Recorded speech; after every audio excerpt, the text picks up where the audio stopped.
Moikka, mä oon Henna Franke Kohennalta.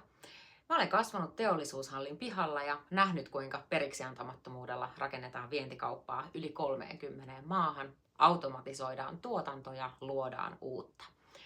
Kasvain siis perheyrityksessä, jossa asiat tehtiin aina eteläpohjalaiseen tapaan vimpan päälle, ja se asenne minulla on vieläkin verissä, ja se on kulkenut mukanani sieltä teollisuushallin pihalta automyynnin arkeen aina verkkokauppojen maailmaan ja pörssiyhtiön digitaalisen koneiston ytimeen. Mä olen nähnyt yrittäjyyden hienoimmat onnistumiset, mutta myös ne kipeimmät hetket, kun kriisi pysäyttää kaiken.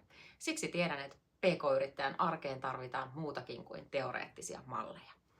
Me ollaan Samulin kanssa luotu Hehkuttamo-palvelu, koska me haluttiin tuoda meidän vuosikymmenten osaaminen valmistavasta teollisuudesta, digitaalisesta maailmasta sekä kriisin kestävyydestä suoraan teidän yrityksenne arkeen yhdessä tehden.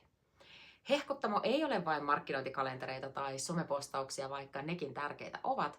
Hehkuttamo on ohjelma, jossa otetaan käyttöön yrityksen todellinen potentiaali, joka usein peittyy arjen harmaan puurtamisen alle.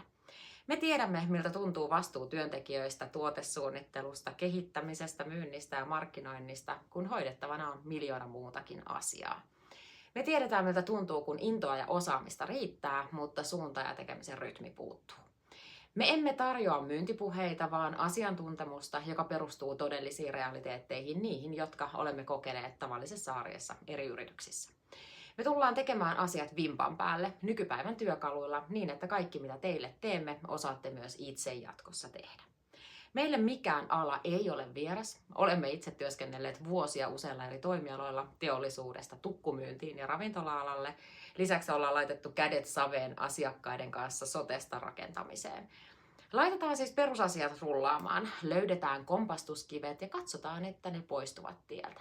Osalle se tarkoittaa markkinoinnillisia keinoja ja toimenpiteitä, osalle yrityksen sisäisten tapojen uudistamista, osalle asiakaskokemuksen parantamista ja osalle kaikkia näitä yhdessä. Kuitenkin kaikkien perustavoitteena on myynnin kasvu. Käy katsomassa Hehkuttamo-ohjelmasta meidän sivuilta kohenna.com. Soita rohkeasti, jutellaan lisää. Puhelu ei sido mihinkään, mutta mahdollisesti pystytään jo siinä keskustelemaan siitä, mitä toimenpiteitä mahdollisesti voitaisiin tehdä. Ja myös kerrotaan se, onko meillä mitään annettavaa. Lähipäivinä julkaistaan videoita, missä kerrotaan tarkemmin, mitä ohjelma voi sisältää, mitkä ovat olleet tuloksia. Ja katso myös lisää tosiaan sieltä nettisivujen puolelta. Kiitos kun katsoit ja ensi kertaan. Moikka!